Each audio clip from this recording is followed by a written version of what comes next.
bride is passing by this moment. Your need to supply. Reach out and touch the Lord as He goes by. For the last time, reach out and touch the Lord as He passes by. You'll find He's not too busy to hear your heart's cry. He's passing by this moment. Your need to supply. Reach out and touch the Lord as He goes by. Lord Jesus, sa aming pong pagbubukas ng iyong salita para basahin, meron kaming kakayanan na basahin ito, datapwat wala kaming kakayanan na ito'y aming maunawaan, maliban na iyong ihayag sa amin. Nihiling namin ang Espiritu Santo na siyang magpahayag sa bawat salita na aming babasahin, na siyang may susuwalat sa umagang ito. Tayaan mo na ito yung liliman at dalhin sa bawat pakinig at magdala ng pananampalataya, ng paglago sa aming paglilingkod, pananampalataya sa iyo. I-bless mo kami sa umagang ito, aming sinisira at winawasak ang gawa ng dyablo sa pangalan ng Panginoong Kristo, at ang espiritu ng pagiging atentibo sa pakikinig ng salita ang siyang mag-manifest, kumilos sa aming kalagitnaan.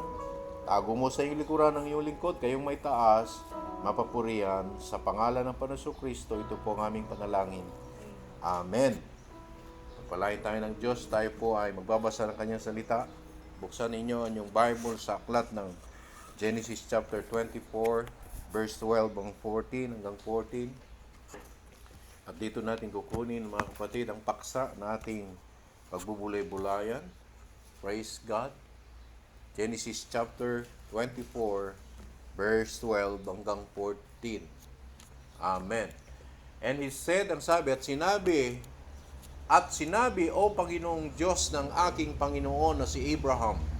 Si Eliezer ay nagpipray, mga kapatid, sapagkat si Eliezer ay inutusan ni Abraham na maghanap ng mapapangasawa ni Isaac. At si Eliezer, mga kapatid, ay nanalangin sa Diyos. Ang sabi, at sinabi, O Panginoong Diyos ng aking Panginoon na si Abraham, ipinamamanhik ko sa iyong pagkalooban mo ako ng mabuting kapalaran ngayon. At ikaw ay magandang loob sa aking Panginoon kay Abraham. Verse 13, narito, ako'y tatayo sa tabi ng bukal ng tubig. Verse 13, pakilipat. Narito, ako'y nakatayo sa tabi ng bukal ng tubig at ang mga anak na babae ng mga tao sa bayan. Okay? Anak ng mga babae ng mga tao sa bayan ay nagsisilabas upang umibig o umigib ng tubig. Verse 14. At mangyayari nga na ang dalagang aking pagsabihan, ibaba mo, sinasamo ko sa iyo ang iyong banga upang ako'y uminom. At siya'y magsabi, uminom ka, at paiinumin ko pati ng iyong mga kamelyo, maging siyang iyong itinalaga sa iyong lingkod na kay Isaac. At sa ganito ay malalaman kong nagmagandang loob ka sa akin, sa aking Panginoon. Ang Diyos, ang siyang magayag ng kanyang salita, ay makakaupo na, mga kapatid. Nais kong mangusap sa inyo sa message na The Choosing of Bride. Message ito ng Prophet 1965. Ang pagpili ng Diyos ng kanyang nobya. Mga kapatid, hindi tao ang pumipili para piliin ng Diyos, kundi ang Diyos ang pumipili. Amen? So siya ang pumipili, mga kapatid. Hallelujah. That's why sabi, hindi niyo ako tinawag, hindi niyo ako pinili, akong pumili sa inyo, akong tumawag sa inyo. Amen. Kaya mapalad ang tao pagka siya'y pinili ng Diyos na maging nobya, na kanyang mapapangasawa, mga kapatid, spiritually speaking, na kanyang mapanahanan. So hindi ito gawa ng sino mang tao, ito'y gawa ng Diyos. Hallelujah. Amen. So the choosing of bride. Sa buhay na ito, mga kapatid, binigyan tayo napakaraming mga bagay na kung saan tayo'y nahaharap sa pagpili, di ba? Praise God. Nung tayo isilang ng Diyos, nagkaisip tayo, nagkaroon tayo ng sariling kaalaman, nagkaroon tayo, pumasok tayo, mga kapatid, sa age of accountability. So nagsimula na tayo ay magkaroon ng pagpili, ng pagde-decide na pumili. So ang pag-aaral, mga kapatid, yan ay nababase sa pagpili. Kung gusto mong matuto, kailangan piliin mong mag-aral. Diba? Amen. Dahil maraming mga hindi nakapag-aral because hindi nila pinili, hindi sila nag-decide na mag-aral. Kaya ngayon ang bagsak, mga kapatid, skilled worker, mga skilled worker sila, hindi sila pwedeng mamasukan sa opisina kasi nga hindi sila nag-aral, hindi nila pinili na sila'y matuto o mag-aral. Susundan nyo ba ako, mga kapatid? So, ang education dito sa mundo ay nababase sa pagpili ng tao. Amen? Kasi, pag pinili ng tao na siya'y magpursigi na mag-aral, makakapag-aral yan. Ang dami, mga kapatid, na mga wala namang mga kakayanang mag-aral pero natatapos ng hindi pangkaraniwang kurso. Natatapos ang abogasya, ang doktor. Pinapag-aral nila yung sarili nila. Kikinig ba kayo, kapatid? Kasi pinili nila na sila'y matuto. Pero maraming mga tao dahil tinanggihan nila at naging mahina ang kanilang kalooban at hindi nila pinili na matuto o mag-aral, kaya hindi sila nakapag-aral. So it is a matter of choice. Hallelujah. At dumating din sa atin na tayo'y nagkaroon ng kaalaman na pumili ng tama at mali. Nasa atin kung pipiliin natin sumunod, gumawa ng tama, at nasa atin din kung pipiliin natin gawin ng mali. Linikha tayo ng Diyos na merong sariling pagpapasya ng free will. Meron tayong mga free will, mga kapatid. Hindi mo pwedeng diktahan, hindi mo pwedeng kontrolin ng isang tao, mga kapatid. Nasa kanya kung anong dapat niyang gawin. So meron tayong sariling free will. Meron tayong karapatang pumili na gawin ang tama at gawin ang mali. Amen.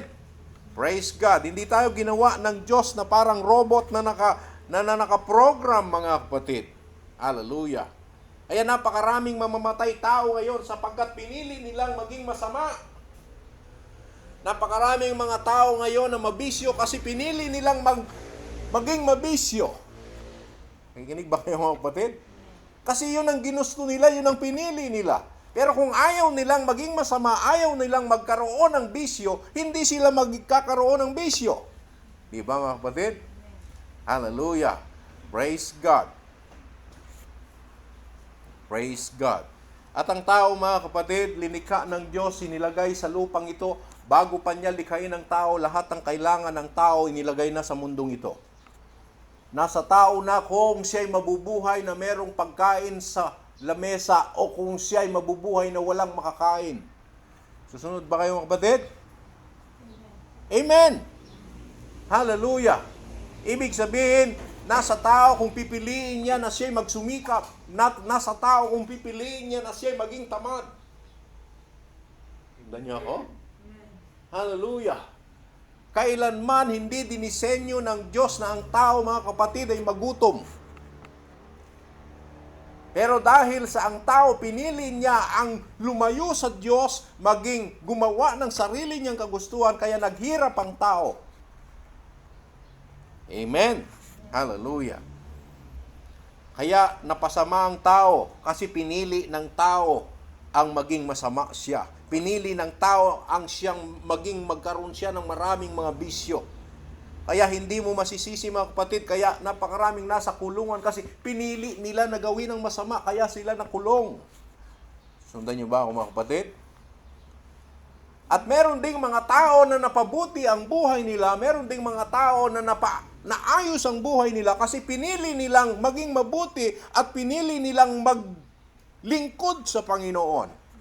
Diba kapatid? So it is a matter of choice. Your eternal destination, ang sabi, is a choice. Diba kapatid? Ang pupuntahan mo sa kabila, nababase yan sa iyong pagpili.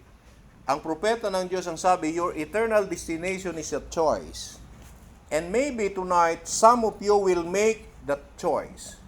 O sa araw na ito, sabi niya, maaring isa sa inyo, pipili kayo, hallelujah, kung ano ang pipiliin ninyo. Of where you spend your eternity, kung saan nyo gugugulin ang iyong buhay sa kabila. Mga kapatid, dalawa lamang ang pupunta ng tao, damnation at eternal life. Amen? Kahirapan, judgment, doon sa lake of fire, at eternity o eternal life na kasamang Diyos. At ang tao ay mayroong sariling pagpili kung saan ang pipiliin niya dyan. Amen. Before the service and end tonight, sabi mga kapatid, there will be one time, sabi, that if you turn God down many times, kung patuloy mo raw tatanggihan ng Diyos, okay, tatalikuran ng Diyos, there will be one time you'll turn Him down the last time. Darating ka sa time na talagang yung pinakahuli na siya yung tatalikuran, tatanggihan, ang sabi, there is a line between mercy and judgment. Alam niyo mga kapatid, merong hangganan na inilagay ang Diyos sa atin kung hanggang saan yung awa na ibinigay niya sa atin. Amen? At pag nag-cross ka doon sa line of mercy, judgment na ang kasunod yan. Amen? Pag lumampas ka doon sa panahon na ibinigay ng Diyos sa iyo na napalugit at hindi mo siya pinakinggan, judgment na ang kasunod niyan. And it's a dangerous thing for a man or a woman. Yan ay isang napakadelikadong bagay mga kapatid sa mga taong sabi, boy or girl, to step across that line. Amen? Yan daw ang pinakadelikadong bagay mga kapatid. Pag ang isang babae at lalaki, lumampas na siya doon sa line na yan. Mercy, ang sabi, between mercy and judgment. Merong boundary. Hallelujah. Praise God. So ang sabi, for there is no return when you step across that deadline. Pag lumampas ka na dyan, wala na. Hindi ka na pwedeng bumalik. Nakakasunod ba kayo mga kapatid? Hallelujah. Tapos na ang palugit na ibinigay ng Diyos sa iyo. Kaya wag nating hayaan na tayo ay lumampas diyan. Hallelujah.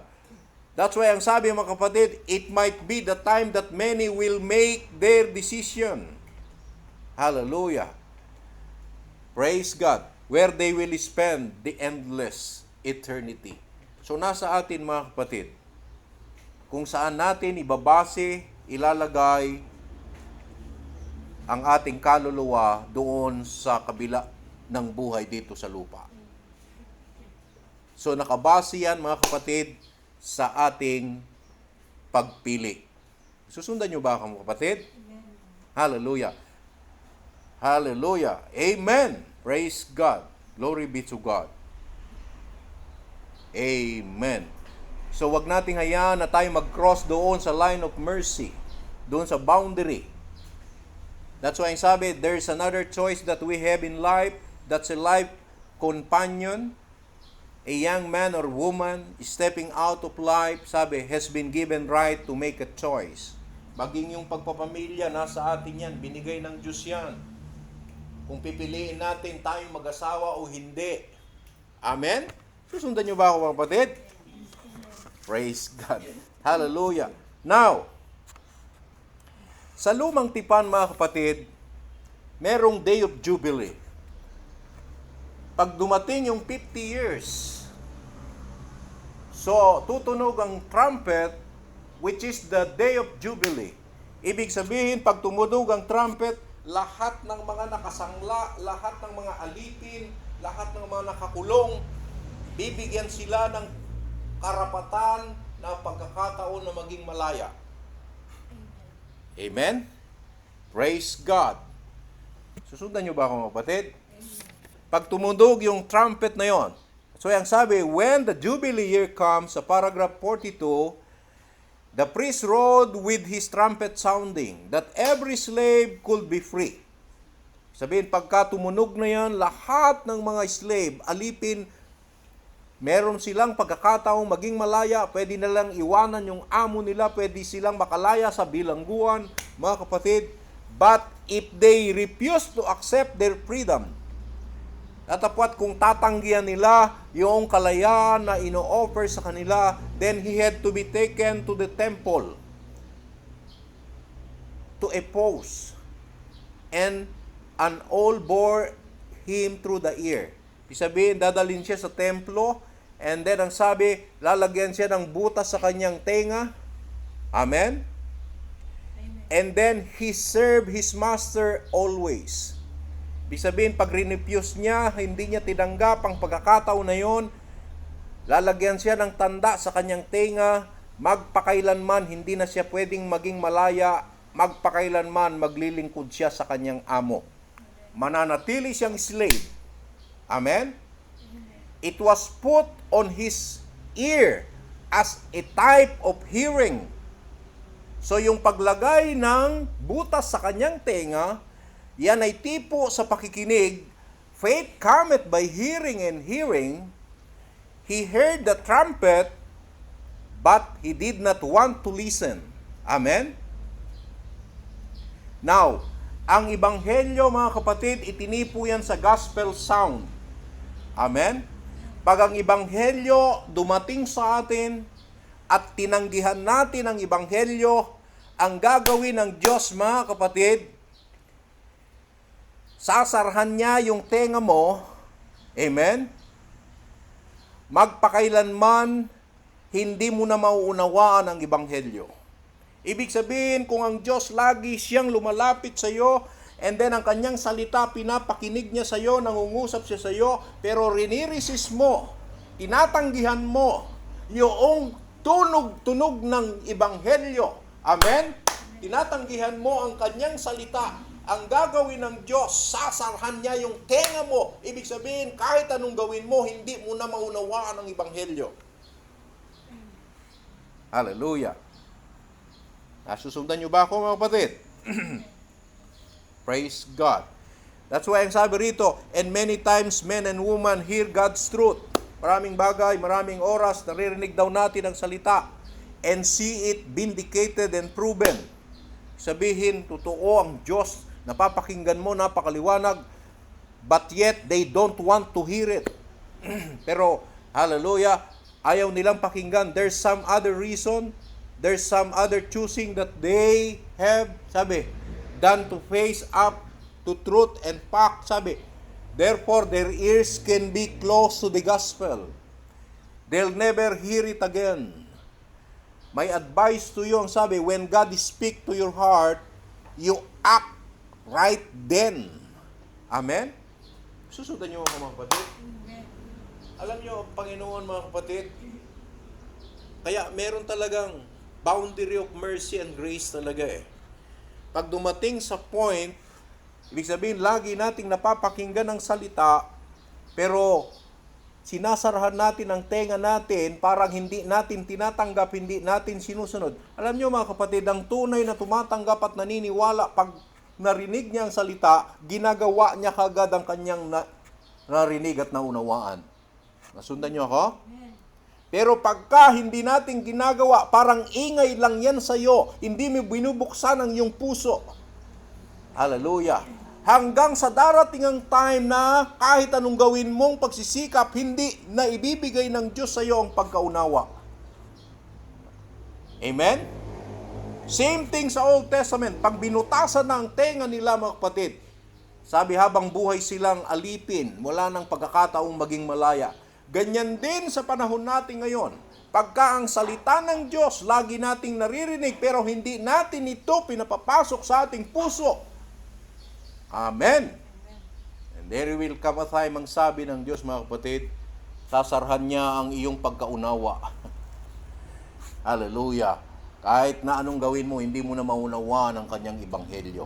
Kaya ang sabi, mga kapatid, ang advice niya, ang sabi, God will speak to your heart. Pag nangusap ang Diyos sa iyo, you act right then. Amen? Kasunod ba kayo, mga kapatid? Hallelujah. Pagka sinabi ng presidente sa atin, pumunta ka rito, bigyan kita ng pangkabuhayan. Siguro, minsan lang yan. Antimano, nandun ka na, kahit di ka pa nakabihis. How much more pag ang Diyos nangusap sa iyo? Bibigyan kita ng eternal life. Amen? Minsan kasi masyado tayong siniseryoso natin yung mga taong nakikita natin na may kakayahan tumulong sa atin, pero nai-ignore yung Diyos na may higit na may kakayanan sa lahat ng bagay. Kinig ba kayo, mga kapatid? Siya lang ang may kakayanan sa lahat ng bagay. Ang hindi may bigay ng presidente, may bibigay yan ng Diyos.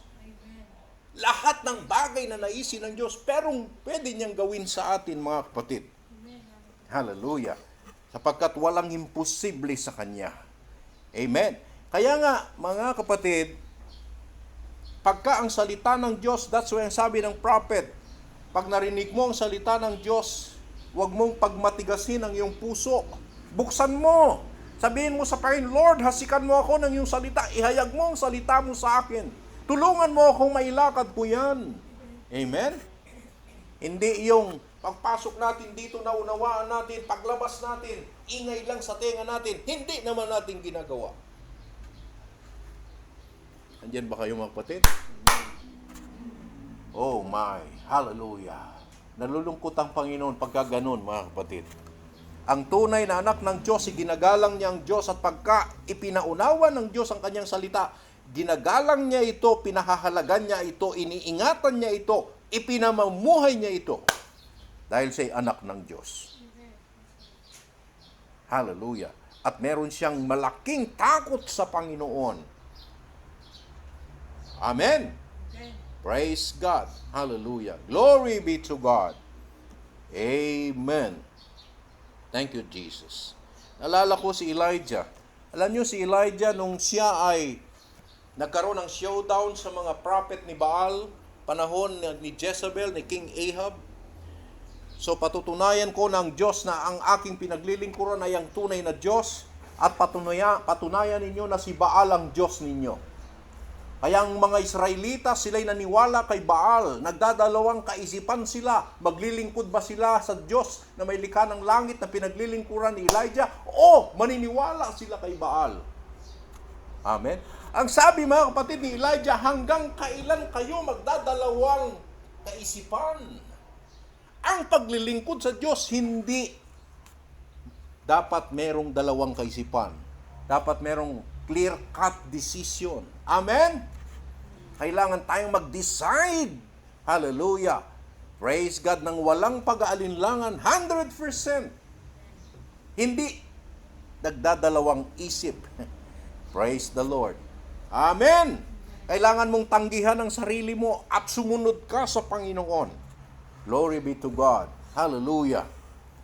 Amen. So sabi, hanggang kailan kayo magkakaroon ng dalawang kaisipan? Paglingkuran nyo si Baal kung si Baal ang Diyos sa pinaniniwalaan nyo, at maglingkod kayo sa Diyos kung ang Diyos na inyong pinaglilingkuran. Hindi yung nagdadalawa ang kaisipan. Ang kapatid, ang sabi ng Bible, ang may dalawang akala, dalawang kaisipan, pagka nanalangin, wag isipin ng taong yan na siya'y makakatanggap sa Diyos. Amen? Kailangan maniwala ka ng taus-puso, ng buo. Hallelujah. Hindi yung nagdadalawang kaisipan. Amen! Huwag kang mag-doubt sa Diyos. Just believe in your heart. Oh my. Hallelujah. Sumampalataya ka sa iyong puso, mga kapatid. Amen. Praise God. Now, natural is a type of spiritual. Mga kapatid, lahat ng natural may tipo sa spiritual yan. Halimbawa na lang, yung sunrise, mga kapatid, yung sunset, di ba? Then sunrise, sunset, which is type yan ng burial, then resurrection. Di ba? Kamatayan at pagkabuhay na maguli. Tipo yan eh. Lahat ng bagay ay may tipong spiritual, mga kapatid. At maging, mga kapatid, sa pagpili sa mapapangasawa. Pag ang isang lalaki ay pipili ng mapapangasawa, merong tipo rin yan sa spiritual. Ang Diyos ay pumipili ng kanyang mapapangasawa. That's why tayo ay tinawag niyang nobya o asawang babae o iglesia. Nasusundan niyo ako, mga kapatid? At siya lang ang pumipili. Pero ngayon, baligtad. Babae ang pumipili. Babae na nga naliligaw eh. Sundan niyo ba ako, mga kapatid? Eh sa Amerika, pag crush nila, sabihin niya talaga yan. O sa ibang bansa, sabihin niya talaga. Ganyan. Nawala na, mga kapatid, yung pagiging mahinhin ng mga babae. Eh noon nga, pahawakan mo lang yung kanyang kamay at makita ng magulang, o pipikutin na yan, pakakasal na yan. Eh ngayon, nagawa na ang lahat, wala pa rin kasal. Sundan niyo ako, mga kapatid? Totoo yan. Ang tao ay tumalikod na sa katotohanan sa Diyos. Hallelujah. Praise God. Now, so, ang Diyos ang pumipili. Hindi ang tao ang pumipili sa Diyos. Ang Diyos ang naghahanap sa tao, hindi ang tao ang naghanap sa Diyos. Kailanman ay hindi nawala ang Diyos. Ang tao ang nahiwalay at nawala. Kaya ang Diyos ay nagkatawang tao para hanapin ang mga tupa na naligaw. Amen? Hallelujah. Praise God. Dito sa, mga kapatid, sa paragraph 47 and 48, sabi rito ng prophet, "Now, it's a serious thing when we go to choose a wife." Amen? Ang pag-aasawa ay isang seryosong bagay. "A man for the vow here is until death do us part. That how we should keep it." Amen? "And you take that vow before God." Ibig sabihin, pagka ang isang lalaki, pinili niya at nagdesisyon na mag-asawa at maging ang babae, isang seryosong bagay daw yan ang sabi, mga kapatid, kasi nangangako kayo sa isa't isa sa harapan ng Diyos. Hindi ka lang nangako sa asawa mong babae, sa asawa mong lalaki, pati sa Diyos nangako ka. Amen? Kaya yan ay isang seryosong bagay, mga kapatid. Hallelujah. Praise God. Kaya nga ang pag-aasawa, para sa mga matured lang yan nakakaunawa. Pero ngayon, dahil na, mga kapatid, na dami nag-aasawa na immature, hindi naunawaan, pumapasok sa relasyon. Kaya ang bagsak, hiwalayan. Diba? Di totoo yan. Susundan nyo ba ako, mga kapatid? Kasi hindi naunawaan ang pinapasukan. Pero kung naunawaan lang nila ito, mga kapatid, na sila'y mangangako, hindi lang sa isa't isa, kundi sa Diyos. That's why sabi ng Diyos, pag mangangako ka sa Diyos, gawin mo ayaw ng Diyos ng mayabang. Amen? Ayaw ng Diyos ng plastic. Kasi ang mayabang, plastic yan Nagkukunwari yan Hindi totoo yan Amen, mga kapatid? Praise God. That the only death will separate you. Ang kamatayan lang ang maghihiwalay sa iyo. And I think we should, a man in his right mind that's planning a future, that we should choose that wife very careful. Kailangan daw maging maingat. Be careful what you are doing. A woman choosing a husband or accepting the choice of a husband should be real careful what she's doing. And especially in these days, a man should think and pray before choose a wife. Amen? Ibig sabihin, pananalangin mo yan, anuman ang maging bungan yan, pag pumasok ka dyan, tanggapin mo lahat dyan. Amen, mga kapatid? Kahit na anong klaseng ugali ang napangasawa mo, tanggapin mo yan. Same, mga kapatid. sa bawat isa sa inyo. Susundan niyo ako mga kapatid? Praise God. Hallelujah. I think today, what's got so many divorce cases? Ano bang dahilan kung bakit napakaraming hiwalay na nag-aasawa? That we lead the world, sabi, lalo na sa Amerika, in divorce cases. Kasi legal ang marriage and divorce doon. Kahit dito, hindi na nga legal ang marriage and divorce dito, ang dami pa rin naghihiwalayan. Susundan niyo ako mga kapatid? Di totoo yan mga kapatid. Ano sabi rito? We lead the rest, mga kapatid. Okay? Praise God. We lead the rest of the world. There is more divorce where, sabi, here than anywhere. Mas marami daw sa Amerika. Kaysa saan man. This nation, ang sabi, and supposed to be and taught of Christian nation. Sinasabi nila na Christian nation. Maging dito sa Pilipinas, the only Christian nation sa Far East. Pero ang daming hiwalay na mag-asawa. Diba, mga kapatid? Ang daming nagsasama na hindi kasal. Amen. Praise God. What a reproach. Yan daw ay kahiya-hiya. Our divorce court, I think the reason of it, because ang dahilan daw kung bakit ang daming mga nag-aasawa na naghiwalayan, because that man has got away from God. And woman has got away from God. Kaya ang isang tao, ang lalaki at babae, pag hindi Kristiyano yan, mga kapatid, mas malaking porsyento na maghihiwalayan. Kasi wala sila sa Diyos. Sundan niyo ako mga kapatid? Eh yun nga nasa Diyos na, taglilingkod sa Diyos, naghihiwalay pa eh. How much more kung wala sila sa Diyos? Sundan niyo ako mga kapatid? Hallelujah. Pero pagka ito'y nahayag sa mga tunay na nasa Diyos, mga kapatid, paninindigan nila ito. Hallelujah. Sundan ninyo ako? Praise God. Hallelujah. So yan ay tipo mga kapatid. Praise God. Hallelujah. Dito sa paragraph 63, sabi, now it is becoming, ang sabi, if a Christian will choose a wife, pagka daw ang isang Kristiyano pipili siya ng mapapangasawa, he ought to choose a genuine born-again woman. Maging yung babae, regardless of what she looks like.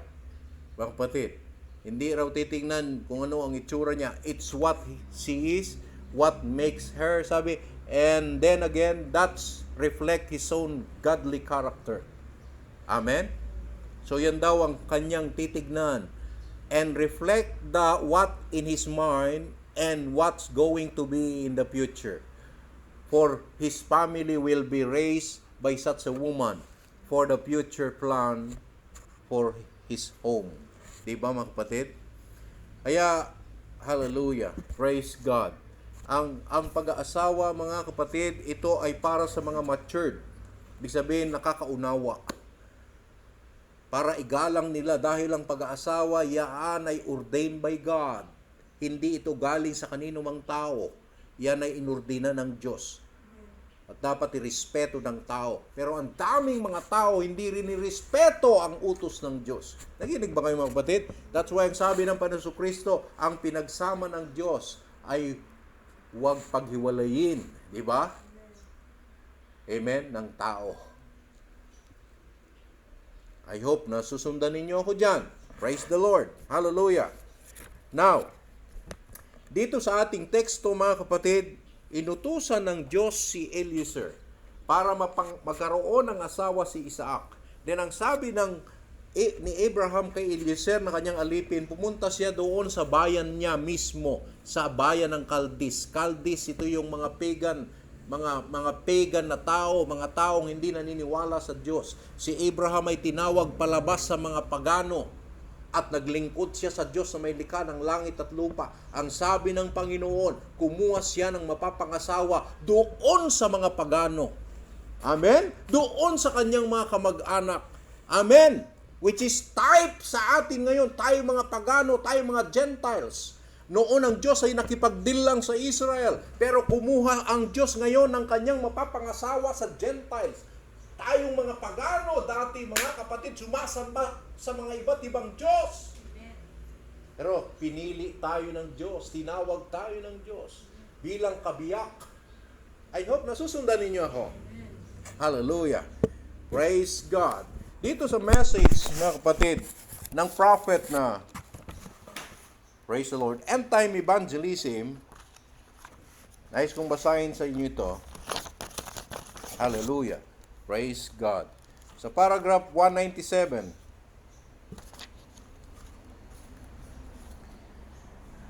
God looking for character. Amen? Ibig sabihin, nag-pray itong si Eliezer, sabi ni Eliezer, O Diyos na may likha ng langit at lupa, i-bless mo nawa ang aking Panginoon na si Abraham sa aking paghahanap ng mapapangasawa ng kanyang anak na Isaac. Humingi ng sign si Eliezer. Sabi niya, yung unang babae na pumunta rito na aking pagsasabihan, painumin mo ako. At hindi lang niya ako paiinumin din niya yung aking mga kamelyo. Siya ang babae para kay Isaac. Amen? Ibig sabihin, nung dumating mga kapatid, si Rebecca, nakauna-unahang babae, sabi maghahapon, maggagabi na, ibig sabihin, malayo yung balon, mula doon sa bayan, pupunta pa doon sa bukid, then iigib ng tubig. So nandoon si Eliezer, nandoon yung mga kamelyo niya, mga kapatid, humingi ng sign, nagpray itong si Eliezer. Sabi niya, yung unang babae na sasabihan ko, at pagka pinainom niya ako at pinainom din niya yung aking mga kamelyo, siya ang babae para kay Isaac. Ay ang sabi rito, mga kapatid, nung makita mga kapatid, dumarating si Rebecca. So yung balon na yun, sabi ko nga mga kapatid, ito ay may stair sa gilid, pababa. Kaya dala-dala nila yung banga, bababa sila doon, at sasalok sila doon, aakyat sila mga kapatid. Sa maraming step yan mga kapatid. Hindi madali ang sumalok. And then ang sabi nung i-approach ni Eliezer, ang sabi, uminom po kayo. At sasalok pa ako para painumin yung mga kamelyo nyo. Amen? So nandoon ang character, nandoon ang mabuting ugali, ang mabuting kalikasan, nandoon kay Rebecca. Susundan nyo ako mga kapatid? Hallelujah. Kaya nga mga kapatid, ang sabi ng prophet, God looks for a character, not membership. Ang Diyos ay hindi tumitingin sa dami ng mga miyembro sa simbahan. Ang tinitignan ng Diyos at tinatawag ng Diyos, mga kapatid, ay yung merong mabuting kalooban, merong mabuting kalikasan, character. Eliezer, when he went to get the bride of Isaac, he sweated out until found character. Ibig sabihin, nanalangin siya, umiyak, pinawisan siya, mga kapatid, naghintay siya, mga kapatid. Remember, Abraham put him responsible as God as put us responsible. That's right. We ministers, kaya yung mga ministers, hindi lang si Brother Branham, ang sigaw sa ating gabi ay naisinugo ng Diyos, mga kapatid, ay upang tawagin ang nobya. Pero namatay na ang seventh angel at ang ministeryo ay iniwan sa fivefold ministry. Ang fivefold ministry, ito yung mga ministers. Sila yung mga tumatawag sa nobya, naghahanap sa mga nobya. Amen? Praise God. Hindi lamang ang ministers, maging ang bawat believer, mga kapatid. Sabi, hunt my bride. God bless your heart. Hallelujah. Pagpapalain ka ng Diyos, ang sabi, hanapin mo ang nobya. Ang sabi, I ain't looking for members. Hindi tumitingin ang Diyos sa miyembro.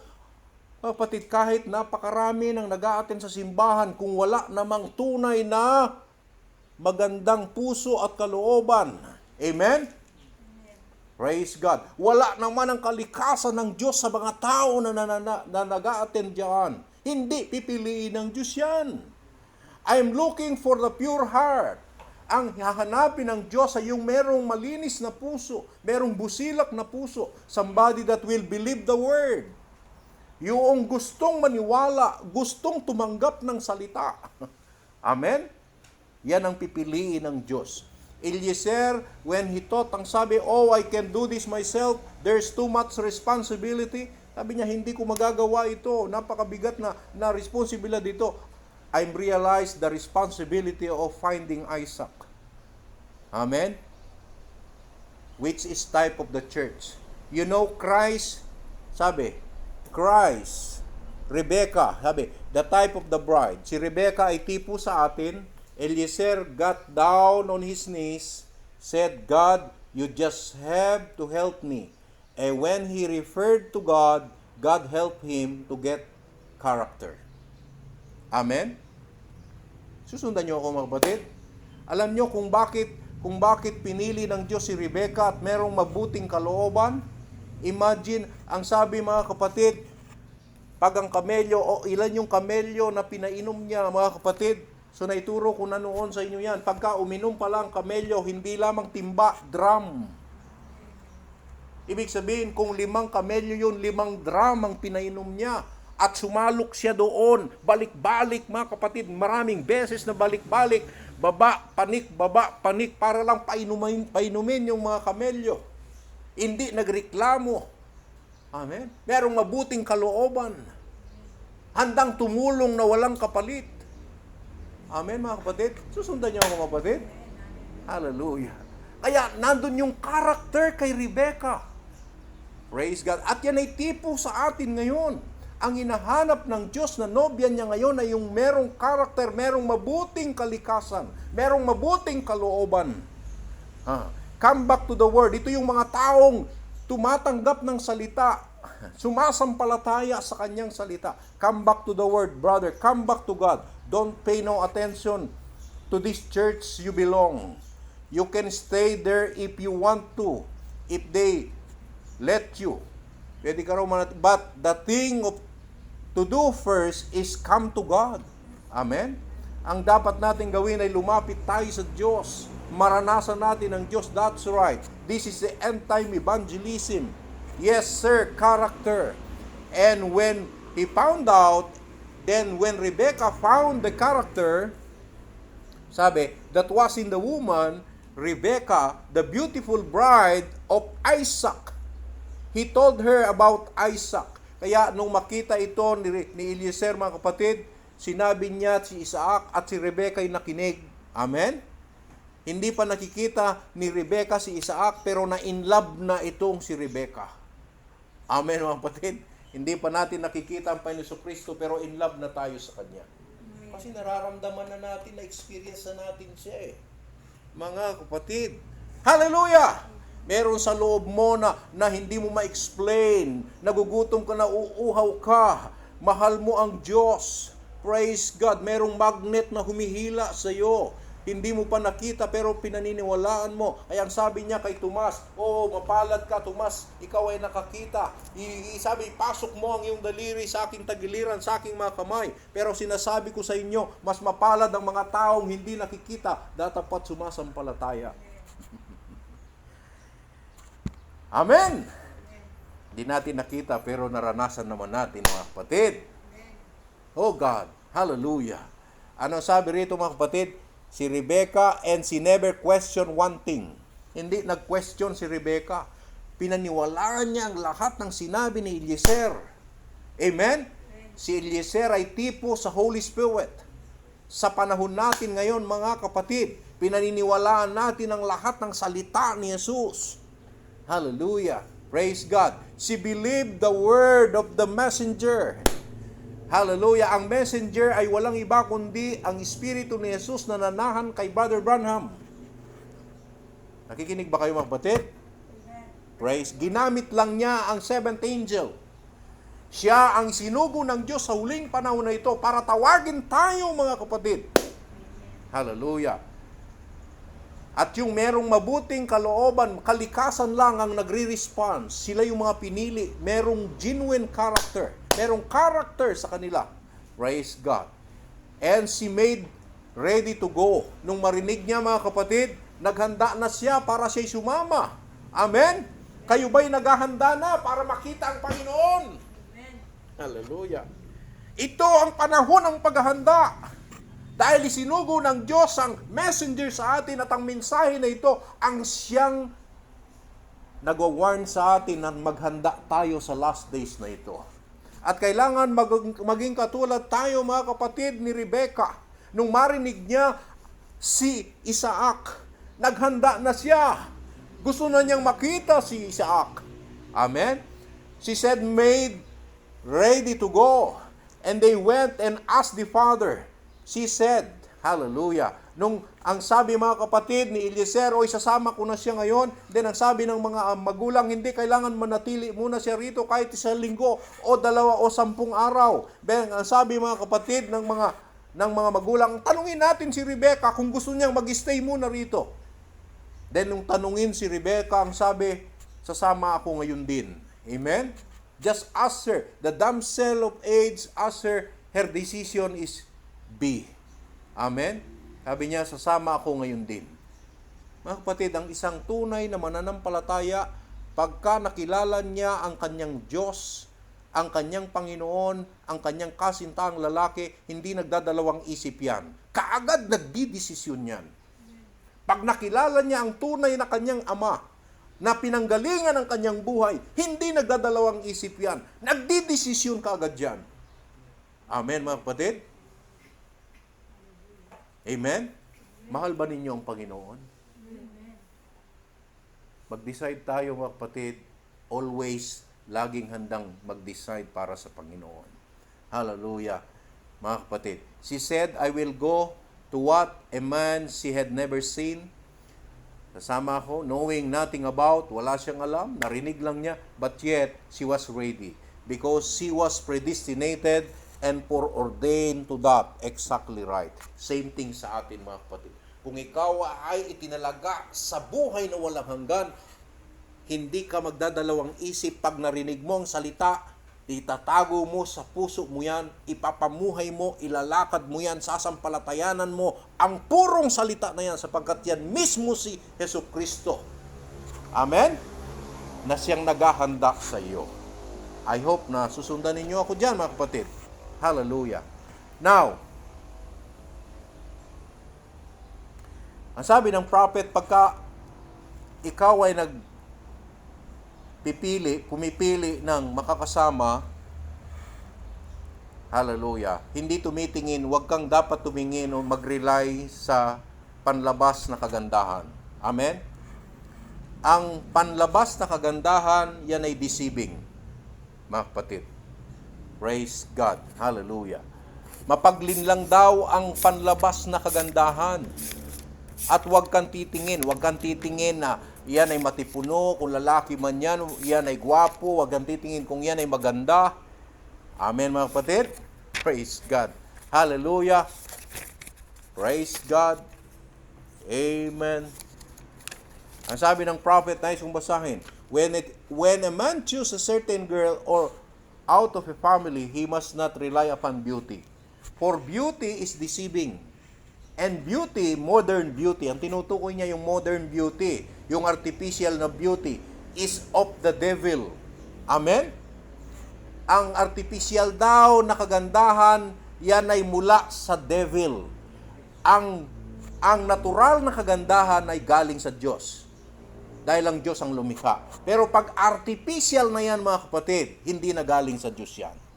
Ang Diyos, ayaw niya ng peke, ayaw niya ng plastic. Gusto niya totoo. Sundan niyo ako, mga kapatid. I say that these things on this earth, sabi, ang tinutukoy niya sa lupang ito, that called beautiful is absolutely of the devil. I will prove to you. Then, in the light of this remark, let's search God's holy word to see if it is right or not. And some of you women want to be a pretty, sabi niya. Karamihan sa inyo mga babae, gusto nyo kayo'y mga maging magaganda. Where it came from in the beginning. Saan ba nagsimula yan? Sabi mga kapatid. We find that Satan was so beautiful till he deceived the angels. Alam nyo mga kapatid, si Satanas ay isang napakagandang anghel na linikha ng Diyos. Siya yung leader ng mga angel na naglilid doon para sambahin ng Diyos. Amen? Praise God. Basahin natin, Ezekiel chapter 28 verse 12. Si Lucifer, nung hindi pa siya nagkakasala, isa siyang napakagandang anghel. Mga kapatid. Pero mamaya makikita natin nung ang Diyos ay magkatawang tao, wala kang makikitang kagandahan sa kanya, ang sabi ng Bible. Amen, mga kapatid? Ano sabi? Anak ng tao, panaghuyan mo ang hari ng Tiro. Itong hari sa Tiro, mga kapatid, Sinaniban ito ng espiritu ni Lucifer, ng demon, mga kapatid. That's why ang sabi, at sasabihin mo sa kanya, ganito ang sabi ng Panginoong Diyos, iyong tinatakan ang kabuuan na puno ng karunungan at sakdal sa kagandahan. Okay? Sa English, mga kapatid. Ang ganda niya sa English. Sabi, Son of man, take up a lamentation upon the king of Tyrus, and say unto him, Thus saith the Lord God. Sabi, Thou sealest up the sum, full of wisdom, punong-puno ng wisdom si Lucifer, and perfect in beauty. Amen, mga kapatid. Si Lucifer ay perfect in beauty. Thou hast been in Eden, the garden of God. Ikaw ay nandoon sa hardin ng Eden. Ang sabi, every precious stone was thy covering. The sardius, the topaz, diamond, the beryl, the onyx, and the jasper, the sapphire, the emerald, and the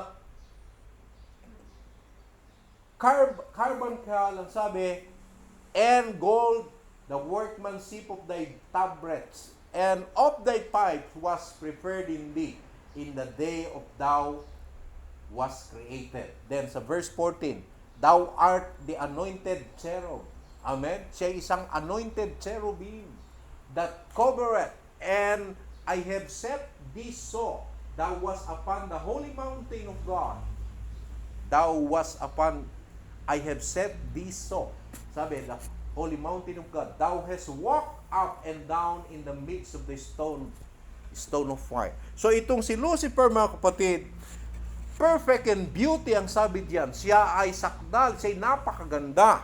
That's why ang sabi ng prophet, mga kapatid, we find that Satan was so beautiful till he deceived the angels. And he was the most beautiful angel of all of them. Showed it lays in the devil. It lays in the devil. Proverbs said,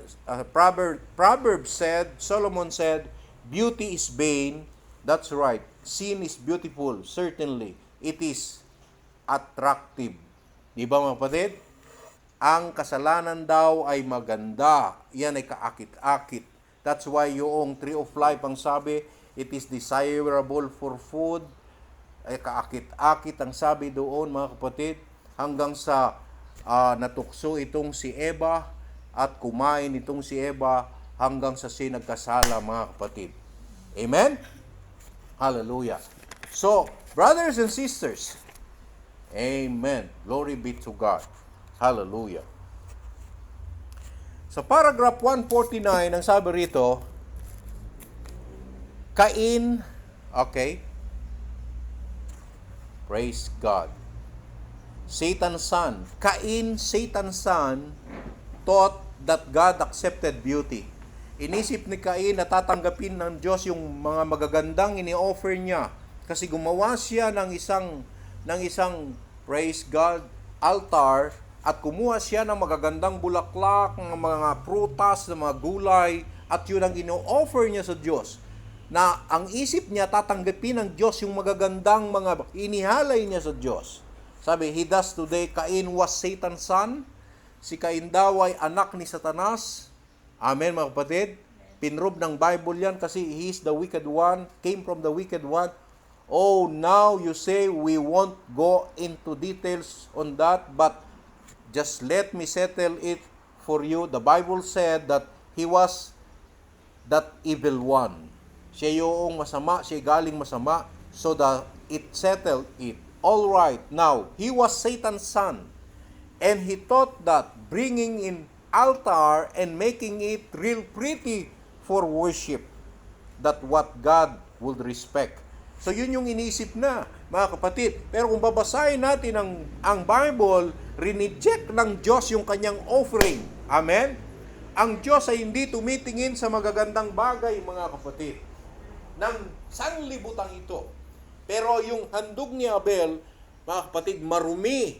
Mga kapatid, hindi, mga kapatid, malinis yung pumatay ka ng kordero, and then gilitin mo yung kanyang leeg, then ito ay iyong katayin, at ito ay iyong ilatag at sunugin doon.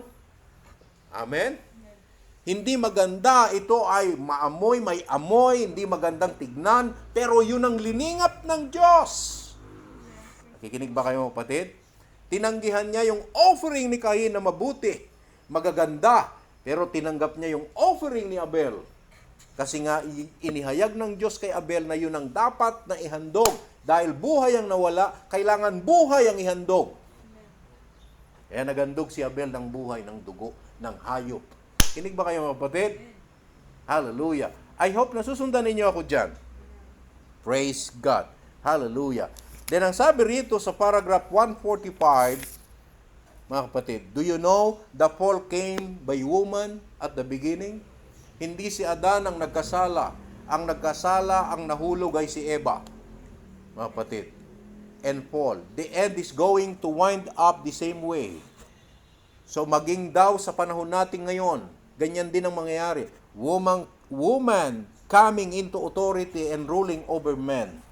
Diba? Ngayon ang nagiging leader na babae. Dito nagkaroon na tayong presidenteng babae, ilan na? Sa Amerika ngayon ang vice president babae. Sa ibang mga bansa, mga babae ang leader. Supposed to be kailanman hindi inordain ng Diyos na ang babae mag-lead sa lalaki, mag-lead sa family, mag-lead sa bansa, mag-lead sa mga bayan.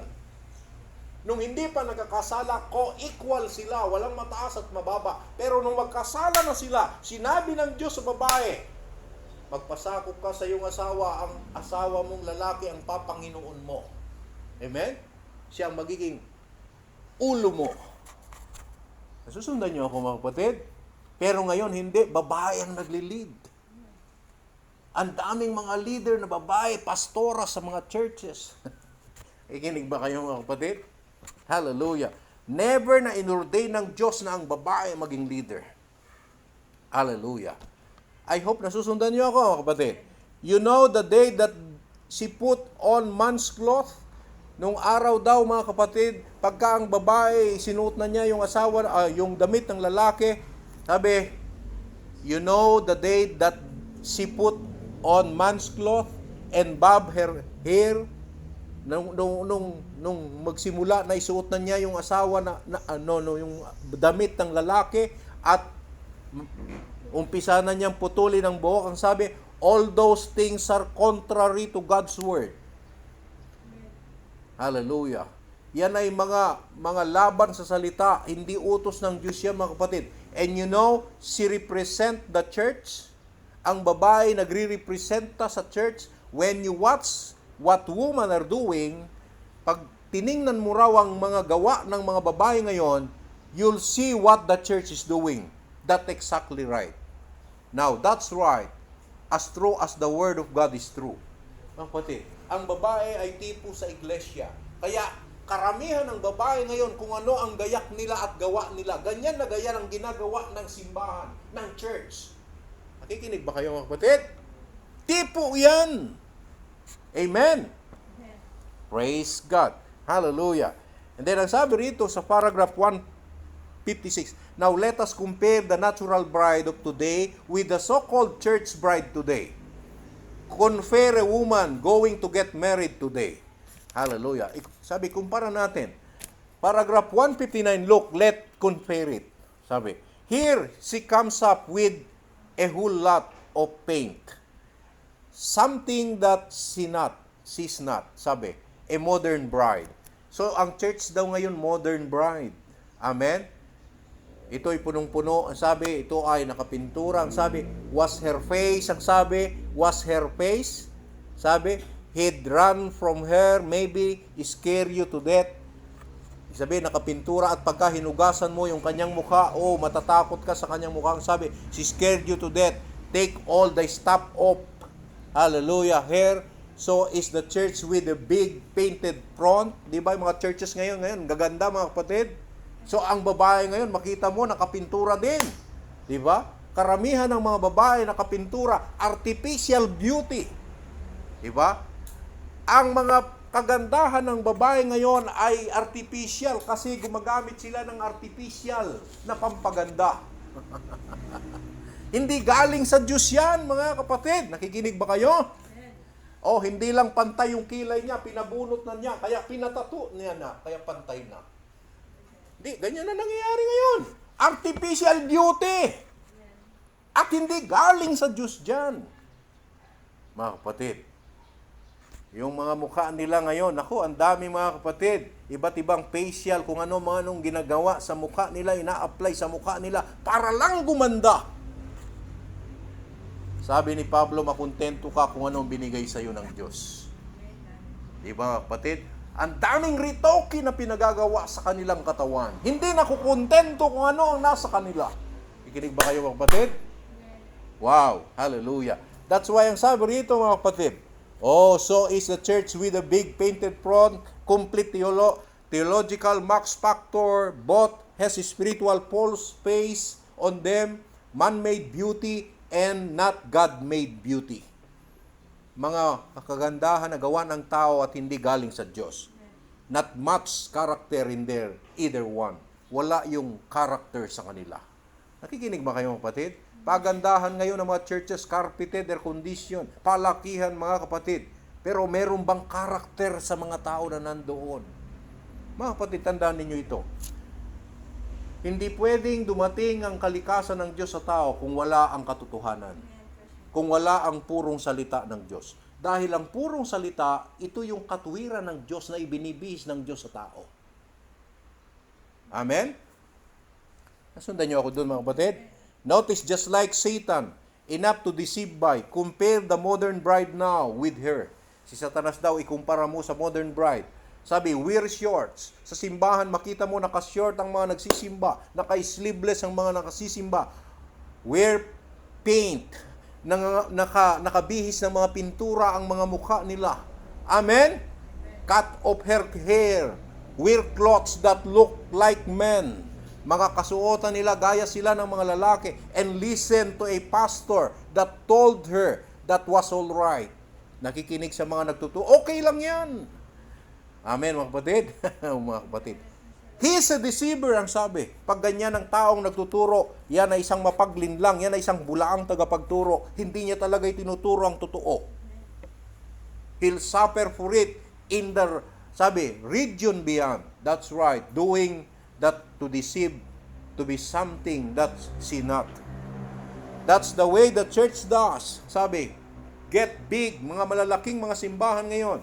Yan nga, Doctor of Divinity, DDD, PhD, Philosophy, LLD. So you say, our pastor is this. Ibig sabihin ng mga pastor nila, ang mga nagtuturo sa kanila, mga doctorate, mga doktor, mga kapatid. And that's the other. Maybe no more about God than Hottentot, know about Egyptian night. That's right. Some theological seminary experience out there. And no more about God than nothing. Pero wala talagang experience sa Diyos. Modern church and their theological paint have their woman all with their glory shave off. Iwinala ang kalikasan at kalwalatian ng Diyos. Hallelujah. By their some Ricky and a pastor that they got like Jezebel, if there ever was one, bob hair, short, paint, all fixed up in theological taste. That's the way the church stand, right? But her spiritual character is far. Amen? Pero napakalayo nila sa Diyos. Wala yung katangian sa kanila bilang isang asawa ng Diyos, mga kapatid. From being the homemaker that Jesus Christ is coming to receive. Mga kapatid, hindi pipiliin ng Diyos ang makamundong church. Hindi pipiliin ng Diyos ang artificial beauty. Ang pipiliin ng Diyos ay yung merong kalikasan ng Diyos na nakabihis sa kanila. I hope nasundan ninyo ako dyan, mga kapatid. The true church of Christ, the bride is so sold out to Him and He promised His promised word. Ang tunay daw na church ng Panginoon, ito yung nobya at sila'y sold out. Ibig sabihin, 100% accepted nila ang salita till the very mind that in Christ is in you. What a difference. Malaki talagang pinagkaiba ng tunay na nobya, tunay na church, sa artificial, sa modern church sa panahon natin ngayon, mga kapatid. Amen! Kaya tayo hindi natin Mga kapatid, masisisi, sinasabihan tayong lost yan kasi bumabalik lang tayo sa original. Bumabalik lang tayo kung ano sabi ng Diyos. Kaya sa mga harapan ng tao ngayon, para bagang nakapagtataka, kakaibang itsura mo pagka hindi ka na nagpapantalon. Kakaiba ang itsura mo pag hindi mo na pinuputol ang buhok mo. Parang bagong mukha sa kanila. Di ba, mga kapatid? Pero yan ang original. Lumayo lang ang tao sa Diyos. Lumayo ang tao sa salita. Mga kapatid. Amen? Basahin ninyo mga kapatid. Wala tayong absolute kundi ang salita. Nung bata ako, wala akong nakikitang bob hair. Lahat ng mga babae noon, mga matatanda, mga kapatid, mahaba ang buhok. Wala akong nakikitang mga nakapantalon na babae. Puro mga nakapandamit babae. Hanggang sa lumalaki ako, nagkakaisip ako, unti-unti ang mga babae nagsusuot na ng mga pantalon. Nakinig ba kayo mga kapatid? Hanggang ngayon, napaka-kaunti nang nagpapalda, puro nakapantalon. Bumaligtad ang mundo. Ibig sabihin, nag-take over ang espiritu ng devil sa tao. Susundan niyo ako mga kapatid. Hallelujah. Salamat sa Panginoon. Inalis tayo ng Diyos doon at ibinalik tayo sa kanyang salita. Amen. Glory be to God. Amen. Thank you, Jesus. Konti na lang mga kapatid. Praise God. Hallelujah. Amen. Now, praise God. Hallelujah. Thank you, Lord Jesus.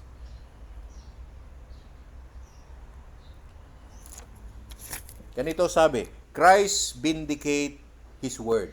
Alam nyo, ang tao ngayon, ginagamit ng mga iba yung kagandahang panlabas, malalaking simbahan, magagandang mga choir, magandang mga tinig, di ba? Carpeted, may aircon, mayaman na mga churches. Christ vindicate His word. Pero ang Diyos, ang ginagawa niya mga kapatid, which attract the people, ina-attract niya ang tao. He don't attract the people at churches that are attracted by big denomination, big doing, great big carry on and fancy things, but the Word of God attracts the bride of Christ. Ang nag-a-attract sa atin ay ang salita. Amen? Hindi ang material things, hindi ang relihiyon, hindi ang sekta, hindi ang mga magagaling na mga awit, hindi ang mga ganda't malalaking mga simbahan. Ang nag-a-attract sa tunay na iglesia, tunay na nobya, tunay na asawa, hallelujah, na tinatawag ng Panginoon. Praise God! Ay walang iba kundi ang kanyang salita. Ang salita ang nag-attract sa atin. Walang iba kundi si Yesu Kristo. Sa ngayon mga kapatid, maraming nag-aasawa ngayon. Mga kapatid, ginagamit nila yung pera nila para ma-attract nila yung gusto nilang mapangasawa. Ginagamit nila yung puhunan nila, yung kagandahan nila para ma-attract nila yung gusto nilang mapapangasawa. Andiyan ba kayo mga kapatid? And same thing is spiritual. Pero ang Diyos, ang ginagamit niya ang kanyang salita. Pag pumili siya ng nobya, ina-attract niya yung kanyang pinipili, tinatawag sa pamamagitan ng kanyang salita. Hallelujah. Kasi kung hindi salita ang tumawag sa iyo, hindi ka mananatili dyan. Hindi ka magpapatuloy dyan. Amen? Pero pag ang salita nahayag sa iyo, at yan mismo si Jesus, hallelujah, susunod ka sa kanya. Now, notice ang sabi, it's interesting to notice how that the church tries to attract the attention of the people by the robes, di ba? Makita mo yung mga malalaking simbahan, mga choir nila, nakapang-robe siya, nakasuot ng robe, di ba? And dress choir, uniform, sabi, and bob-haired woman and painted face, yun ang makikita mo sa kanila, and they sang like angel. Pag umawit sila, parang mga anghel. Like a devil. Wow, lie a devil. Yan daw ay kasinungalingan ng devil, mga kapatid. Run around, all right, to a dance like, think nothing about it. And they think it's all right. That's beautiful. But you see, the false made that not the word of God. Pero hindi yan ang paraan ng salita ng Diyos. Amen? While the true bride attract the attention of God by keeping His word. Hallelujah. Ang tunay na iglesia raw, mga kapatid, praise God, ang nag-attract sa kanila ay ang salita at ipinamumuhay nila ang salita. Now notice, now let us notice, sabi, pansinin natin, noong ang Panginoon Kristo na parito, ang sabi sa Isaiah chapter 53 verse 2, wala siyang masisilayan at makikitang kagandahan man sa kanya. Ano sabi rito? Pero si Satanas, siya ay perfect in beauty. Pero nung ang Diyos ay magkatawang tao, walang beauty na makikita sa kanya. Ang church ng Panginoon Kristo, hindi nakikita yan sa panlabas ng kagandahan. Amen? Kundi yung karakter ang dapat nakabihis sa kanya. Yung ugali ng Diyos, kalikasan ng Diyos. Ano sabi? Isaiah chapter 53 verse 2. Ano sabi mga kapatid? For he shall grow up before him as tender plant, and as a root out of a dry ground. He hath no form nor comeliness, and when he shall see him, there is no beauty that we should desire him. Amen? He despised and rejected, ang sabi, he despised and rejected, hindi ba? Siya ay tinanggihan, mga kapatid, of men, a man of sorrow, and acquainted with grief, and we hid as it were our face from him, diba? Hindi natin pinansin. He was despised and we esteem him not. Diba? Diba ganyan ang ginawa sa Panginoon Kristo? Hindi siya pinansin, tinalikuran siya, hindi siya tinanggap kasi walang kagandahan na masisilayan sa kanya. Ano ang nag-attract sa mga apostol kung bakit sumunod sila sa kanya? Nasa kanyang salita ng buhay. And same thing sa atin mga kapatid. Kaya tayo nandito dahil sa salita na dumating sa atin. Amen? Kasi ang sabi ng Bible, walang kagandahang masisilayan sa kanya. Isang simpleng tao, imagine, ang Diyos ang may likha ng langit at lupa. Nung siya magkatawang tao, hindi mo lang siya ma-appreciate sa kanyang itsura. Isang napakasimpleng tao na wala kang makikita kagandahan ang sabi sa kanya. Wow! Kaya nga, na-overlook siya. Hindi siya nakikilala nung siya magkatawang tao eh. Kaya lang siya nakilala ng mga apostol na matinawag niya ng mga nakatalaga sa buhay kasi na-attract sila sa salita na siyang sinasambit niya sa kanila. Kapagkat siya ang salita ng buhay. And same thing ngayon sa atin. Itong mensaheng ito, mahirap i-appreciate. Mahirap mag-attract ng tao. Pero kung ang isang tao nakatalaga sa buhay, maa-attract siya.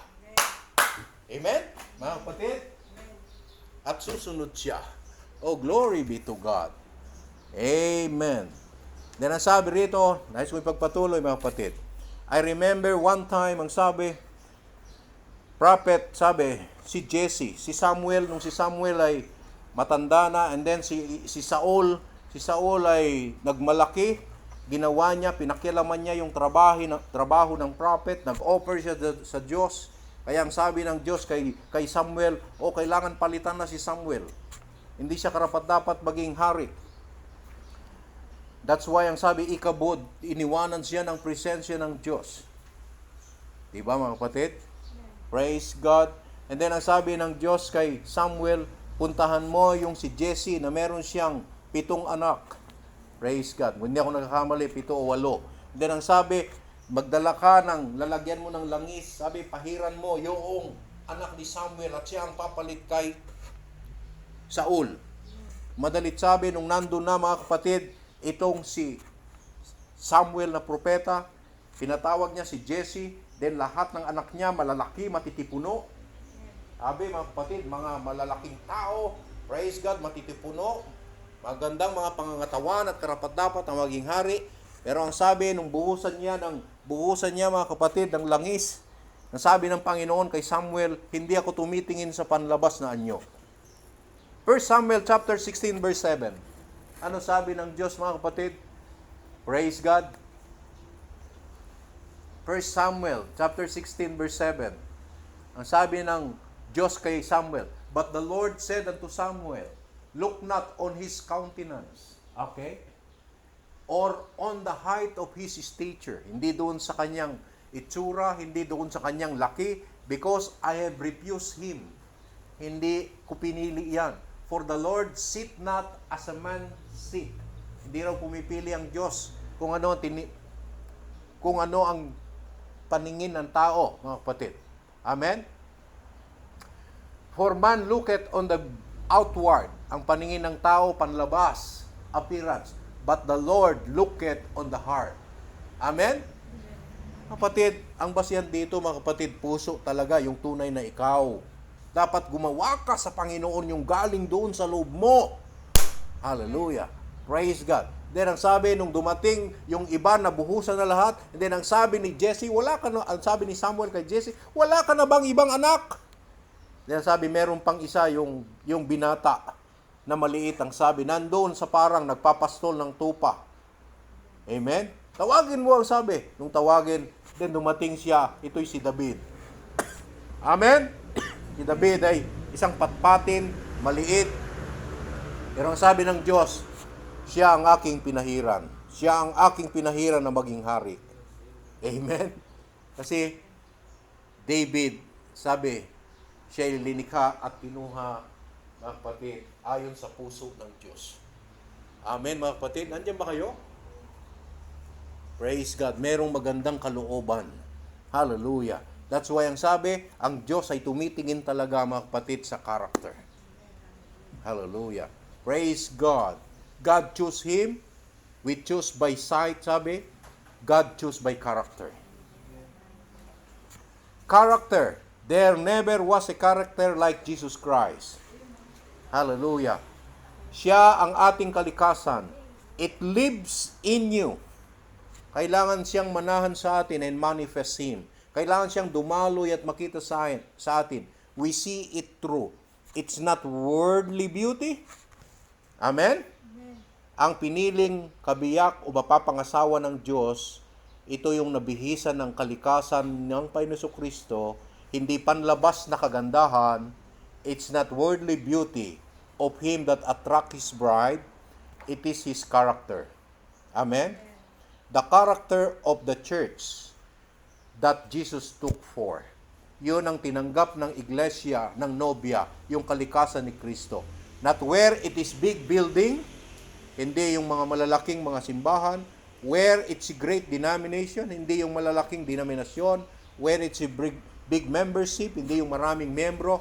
He promised to meet with whatever 2 or 3. Nangako ang Diyos, kahit daw 2 lang, kahit 3, gathered together, truly. That's where the true believer rests in his hope. Amen? Na yan yung mga tunay na mananampalataya, ang sabi, pinananahanan sila ng pag-asa, nagpapahinga sila. Sabi, is upon the word of God, ang pag-asa nila ay nasa salita, being vindicated truth. At ito ay kinakasihan ng Diyos. What is? Choose by His word. Not a worldly loving group. They hate that. Ang pinili ng Diyos, ito yung mga individual na tao na tumanggap ng kanyang salita at nabihisan ng kanyang salita. Nakikinig ba kayo, mga kapatid? Hindi nabihisan ng worldly beauty, mga kapatid. Amen? Kundi God's character. He looked for her character. Ang hinahanap ng Diyos ay yung kalikasan niya na nakabihis sa isang tao. Diba, naikwento ko na sa inyo, mga kapatid? Noong mga unang mga digmaan, Amerika at China, mga kapatid. Then, ang mga Amerika nasa China. Narinig nyo na siguro ito. Maraming beses ko na sinabi sa inyo. Dahil hindi sila nagkakaintindihan. Pag nagpapalaba yung Amerikano, hindi naman niya pwedeng Englishin sa mga Chinese. Hindi naintindihan. At yung Chinese, hindi naman pwedeng mag-Chinese sa Amerikano. Ginagawa, mga kapatid, ng Amerikano, kumuha siya ng papel. So, yung papel na yon, pupunitin niya sa gitna. Then, yung kabiyak, ibibigay doon sa Chinese. Then, ibibigay niya yung kanyang laundry, yung kanyang labahin. Amen? And then, mga kapatid, so pag linaban na ng Chinese ito, pag kinlaim na ng Amerikano yung kanyang pinalaba, hindi siya magsasalita. Ilalabas lang niya yung kapirasong papel.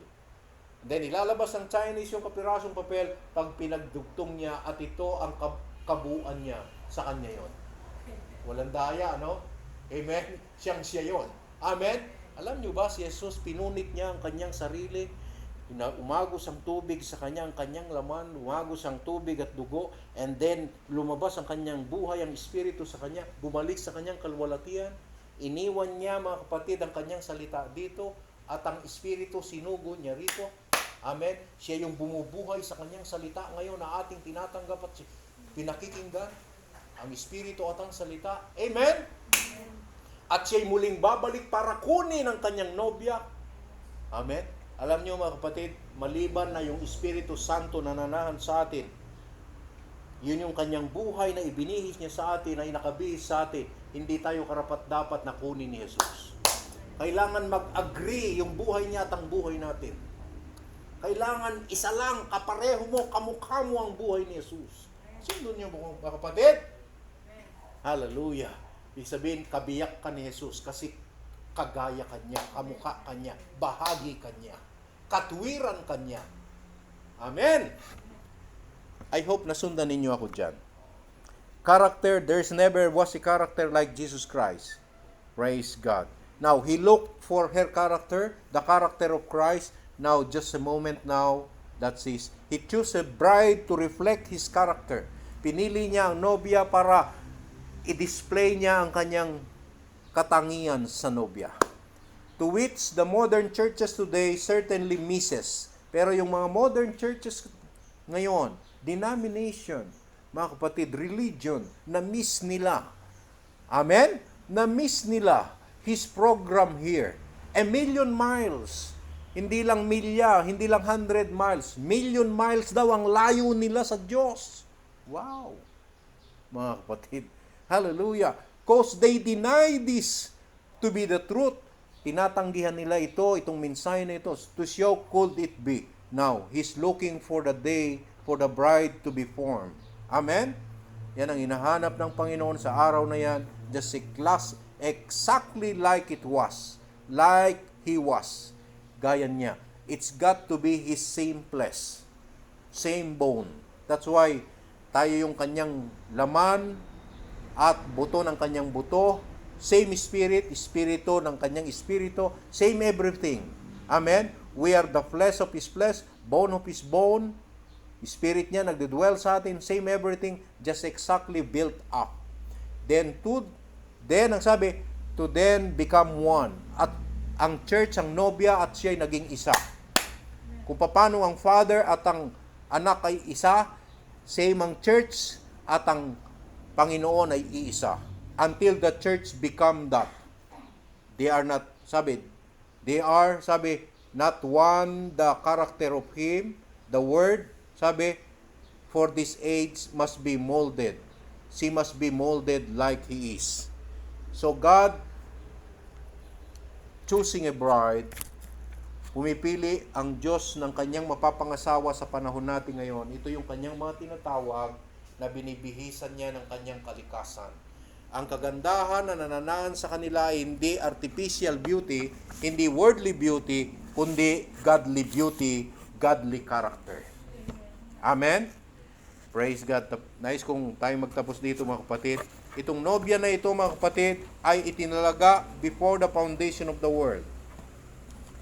Hindi aksidente na ikaw ay tawagin ng Diyos. Hindi ka pa naging tao, pinili ka na ng Diyos. Na ikaw ay maging kasintahang babae. Na ikaw ay maging nobya. Na ikaw ay mapapangasawa ng Panginoon Kristo. Ang sabi rito mga kapatid, first of all, we know most assuredly that the purpose of God is stand in election. Okay? It was purpose in Himself. Ito ay pinlano niya sa kanyang sarili. Ang sabi, it was God purpose to bring forth a people like unto Himself that will be a word bride. Ibig sabihin, pinlano na ng Diyos, wala pa ang lahat sa kanyang sarili na siya'y lilikha ng mga tao na kagaya niya at sila ay magiging asawa na nahubog sa salita. Will be a word bride. Sila ay asawang babae na nahubog sa salita. She was chosen before the foundation of the world.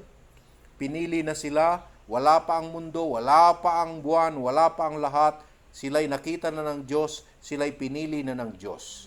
She was chosen before the foundation of the world. Diba Ephesians chapter 1 verse 5, we are chosen before the foundation of the world. She was chosen before the foundation of the world in Him. She was foreknown and beloved before she was ever brought forth during the ages upon the earth. Minahal na sila ng Diyos, mga kapatid. Pinili na sila ng Diyos. Itinalaga na sila ng Diyos bago pa likhain ng mundo. She was redeemed by His blood. Sila ay tinubos ng dugo and can never come into condemnation. Hindi sila hahatulan. Amen? She can never be in judgment because sin cannot be imputed unto her. Romans chapter 4 verse 8. Ibig sabihin, hindi, mga kapatid, ibinilang sa kanila ang kasalanan. Sabi, mga kapatid, sin cannot be imputed unto her. Blessed is the man to whom the Lord will not impute sin. But indeed, she shall be with him in his throne of judgment, judging the world and even angel. Her name, sabi, her name was written in the section of the Lamb's Book of Life before the foundation of the world. Amen?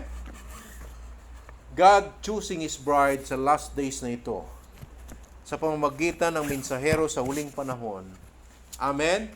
At ang nobya na yan ay binihisa ng Diyos ng kanyang kalikasan. Ang kagandahan ng Diyos ay nagniningning sa kanyang nobya.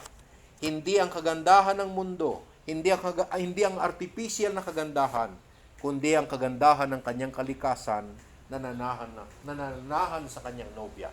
Amen? At alam nyo ba kung sino ang nobya na yan? Sila na mga tumanggap sa mensahe sa huling panahon. Amen? Ang Eliezer natin ngayon ay ang Espiritu ng Diyos na sumanib kay Brother Branham na naghanap at tumawag sa nobya.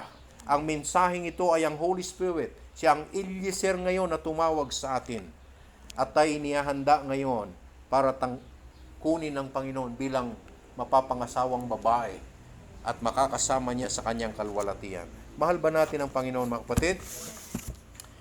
Hallelujah! So siya ang ating kasiyahan. Tayong lahat ay tumayo. Ang ating kasiyahan, ang ating satisfaction. Walang iba kundi ang Panginoon Kristo, ang kasintang lalaki. Mahal niyo ba ang Panginoon, mga kapatid? God choose you. Ang Panginoon ang pumili sa iyo. Ang Panginoon ang tumawag sa iyo.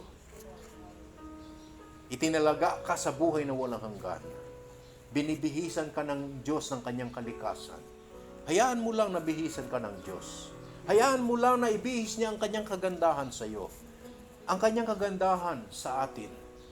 Hayaan mo lang na kanyang i-display ang kanyang kalikasan sa atin. Sapagkat tayo mga ilaw ng sanlibutan. Tayo mga asin ng sanlibutan. Hallelujah. Praise God. Isang pribilehyo at tayo mga mapapalad na nilikha na itinangi sa buhay na pinili ng Diyos sa huling panahon na ito. Lahat at karamihan ng tao ay napakalayo, million miles ang layo nila sa katotohanan. Datapwat salamat sa Panginoon sa biyaya ng Diyos. Inilapit tayo ng Panginoon Kristo dahil sa kanyang salita na inihayag niya sa atin sa huling panahon na ito. Hallelujah. Awitin natin, I know I am the bride. Thank you, Jesus. Amen. I-claim natin ang kinin natin na tayo nobya ng Panginoon Kristo, mga kapatid. Amen. Di ba kayo natutuwa na kayo ang kasintang babae? Praise God. Hallelujah. Praise God. Sing it with all our hearts. Amen. I know I am the bride that you returning for, dressed in garments white and wrinkle-free. Amen, Lord Jesus. I have no earthly love that I'm holding to. You're the one means everything to me. One more time, I know I am the bride.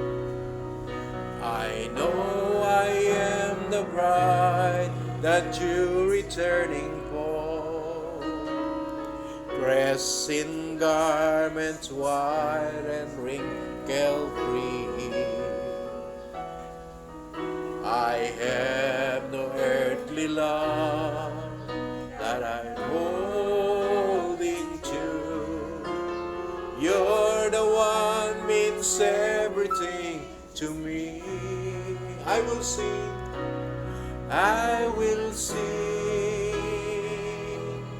I will worship you, I will bow myself down humbly at your throne.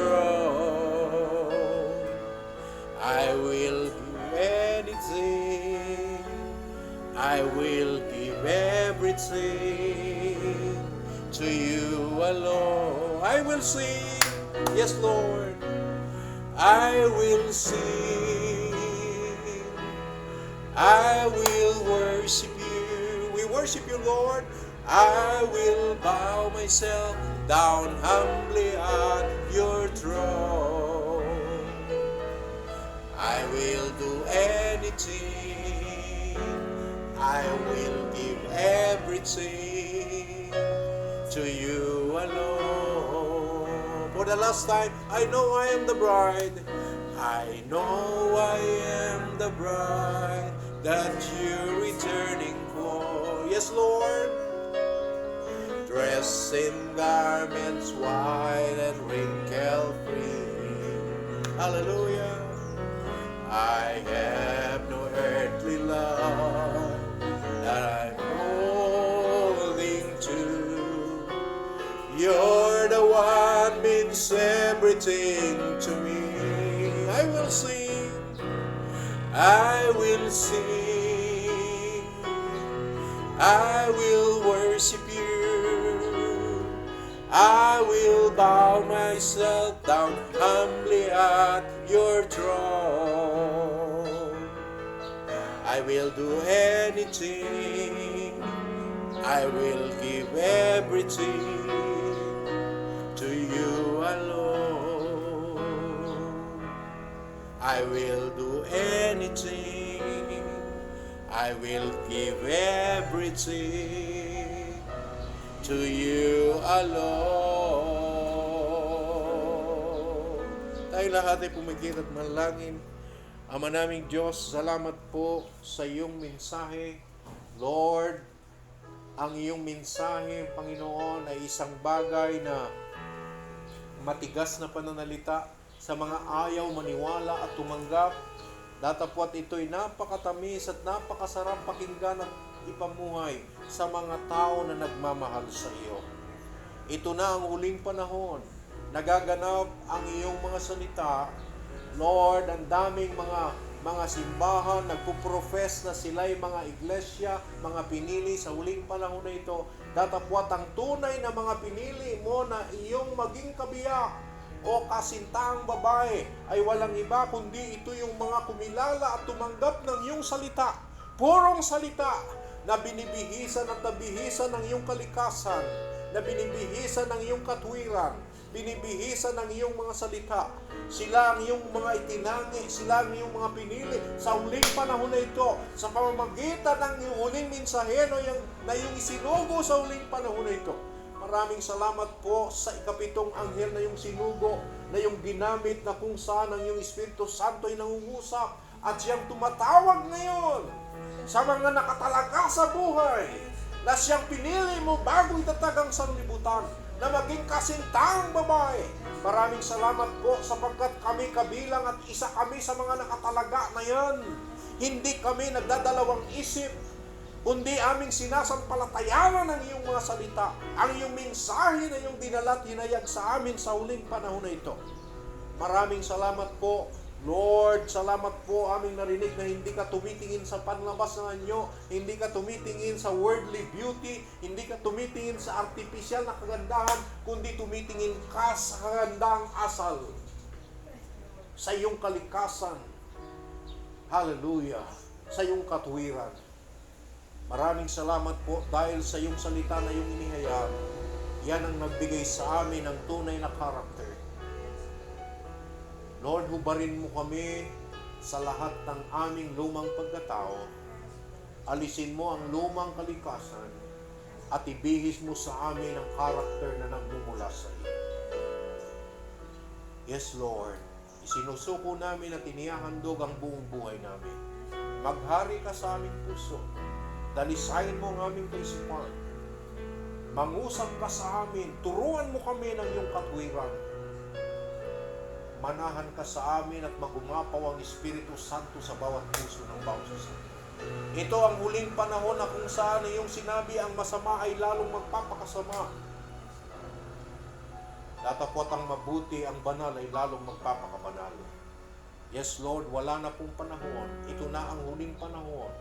At kailangan naming pahalagaan ang bawat araw, bawat oras na dumadaan sa aming buhay. At hanapin ka namin at ihanda namin ang aming mga sarili upang sa iyong pagdating ay masumpungan mo kami na nabibihisan ng iyong kalikasan. Pagpalain mo po ang bawat sa amin, patawarin mo kami kung merong mang pag-aalinlangan, patawarin mo kami kung merong mang paglabag, patawarin mo kami kung hindi namin, Lord, hindi kami nagiging seryoso sa iyong mga salita. Tulungan mo po kami maging seryoso na paniwalaan namin at igalang namin at ipamuhay namin sa ang iyong salita na iyong inihahayag sa amin. Mahal mo kami kung bakit inihahayag mo ang iyong sarili sa amin. Kayo ang salita at ipinapahayag mo ang iyong sarili sa pamamagitan ng mensahe at salita. Ayaw mo na kami mapahamak. Pagpalain mo ang aking mga kapatid, pinupuri ka namin, pinasasalamatan. Lord, patuloy mo kaming itangi. Patuloy mo kaming, Lord, i-consecrate sa mundong ito. At patuloy mo kaming panahanan ng iyong Espiritu Santo. Maghari ka sa aming buhay. I-bless mo aking mga kapatid, Lord, sa iyong mga kamayaking niyabilin ng bawat kaluluwa na iyong tinawag. Pakasakdalin mo sila, pakabanalin mo sila, at ihanda mo ang bawat isa sa amin sa dakilang araw ng pag-agaw. Maraming salamat po, Lord, sa espiritual na mga mensahe at salita mo na aming tinanggap at kinain sa umagang ito. Dinadalangin ko ang aking kapatid, kung meron mang mga pangailangan at problema, tulungan mo sila, Lord God, Lord, na ma-overcome nila ang mga bagay nito at mamayani ang iyong presensya, ang iyong pag-ibig. Hallelujah! Anuman ang kanilang pangangailangan, anuman ang kanilang panalangin, anuman ang kanilang desire, i-meet mo po ang kanilang mga pangangailangan. Sa pangalan ng Panginoong Kristo, maraming salamat po. Ang lahat ng ito ay aming panalangin. In Jesus' name, Amen. Amen. Hallelujah. God bless you. Praise God. Mahal ba natin ang Panginoon, mga kapatid? Thank you, Jesus. Hallelujah. Praise God. Totoo yan. Ito na ang panahon, mga kapatid.